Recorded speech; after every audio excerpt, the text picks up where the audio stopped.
And it must be disappointed to come here again and lose. I mean, what do you think was the main issue today? The main issue, I don't think there was a main issue unless if the other team misses 2 penalties and you still lose within 5 penalties, that of course doesn't help. But I think in general, it was a game where we twice came 1-0 up, 1 goal up. And in my opinion, we controlled the game till the moment they scored the 2-2, and then all of a sudden, although we still had 1 big chance for Mo Salah, but we could have lost it in the end as well. But till that moment of the 2-1, I think there was every reason for me to expect that we would win this game. But after the 2-2, we were maybe lucky that we could go to penalties. Is it something you've learned from today? It's been even though you did not come away with the win, but you've learned something to go into the season with? Yeah, but that's not something new. I think in the whole preseason we saw how that we are able to create more and we're more comfortable on the ball. We create more opportunities, chances. We dominate maybe even more. Last season we had a lot of ball possession, but that didn't always lead to promising situations. Now we are better in creating and getting promising situations than we were, in my opinion, throughout the whole last season. But the other side is also true that we've conceded 4 against Milan, 1 against the Japanese team, 2 against Bilbao, and again 2 today. And what made us really strong last season was we only won mostly by a margin of 1 goal, and that had mostly to do with us keeping a clean sheet or as a maximum conceding 1 goal. Today we scored twice against Palace last season. We were not able to do that once. We beat them 1-0 and we had a draw 1-1 at Anfield. So that's the positive, but conceding 2 against a good team, by the way, that has made it really difficult for everyone last season, and I'm expecting them this season again. A lot of balls passed into our last line, and a lot of crosses. For me, I felt that we didn't give away that many chances till they scored the 2-2. Then they were threatening us more. What was your message to the team at full time? Obviously, when you go 2-1 and then go back to 2-2 at full time, you know it's going to be decided through penalties. What was your message to the team? Before we took the penalties? Yeah. There was not a big message. It was just making sure that everybody was calm and not distracted. So to take their penalty, and it was quite clear which 5 were going to take it. So then it was only the following order that we had to decide. And that's what we did. And then it's, for the players to get their focus for the penalty, and that's what they did. It was quite clear from the first second who would take it. There was no distraction. But that didn't lead to us scoring all 5. The tribute to Diogo sadly obviously cut short by the minority of Palace fans. Were you disappointed and saddened by what happened?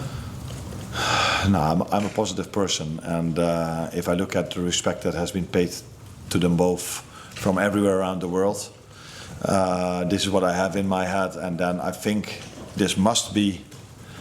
I don't think this was planned, or this was the idea of the fan that made some noise. Maybe he wasn't aware of the fact that it was the minute of silence.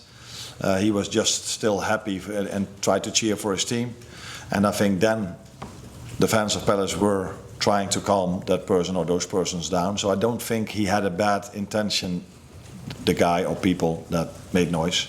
Then they tried to calm him down, but that was a bit noisy as well, and then our fans reacted on, hey, what's happening here? So I don't think there's a bad intention to it, because the fans of Crystal Palace and everywhere around the world have paid huge respect to Diogo and Andre, and this was, I think, unlucky, or I can't find the right words, but I don't think there was a bad intention in it. And we will see Friday when Bournemouth come to our stadium how respectful that's going to happen, because then it's also 1.5 months ago, I think, 5 weeks ago. So that's why maybe this fan who was just so happy for them to be here in the Charity Shield, that he forgot in a second. And you obviously are creating more chances, like you say, but you can see more goals. So how do you get that balance? Because there was 4 days since playing today, between new signings minutes. So how do you strike that balance between attack and defence? We've indeed replaced 4 players, and that sometimes you need some time either to adapt offensively, either to adapt defensively. But against Bilbao, we didn't concede one chance at all, maybe one, I don't know, but we've conceded 2 set pieces, which are also a big part of football, but that's not from open play. I don't feel we conceded that much today, but again conceded 2 goals because the first big chance they got that resulted in the penalty, maybe I forget a few chances, but it felt to me that in the 78th minute that was their second big chance of the game. But in general there were not many chances because they went to a low block. We had a lot of ball possession, and but after the 2-2 they had. So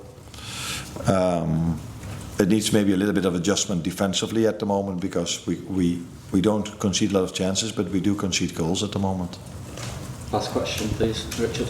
Hi, Arne. Just on Hugo Ekitike. What did you make of his performance as a whole, and what will a goal so early in his Liverpool career do for him?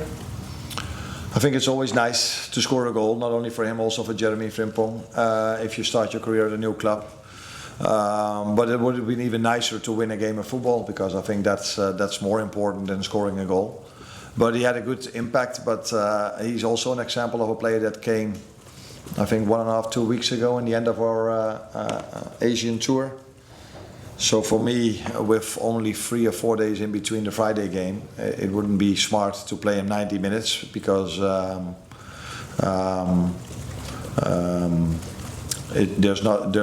course we have Federico, but he's not been with us with the Asian tour as well. So there's not a lot to replace him with. So if he gets an injury at this moment of time, that would be a big risk for the Bournemouth, Newcastle and Arsenal game. So that's why I took him off.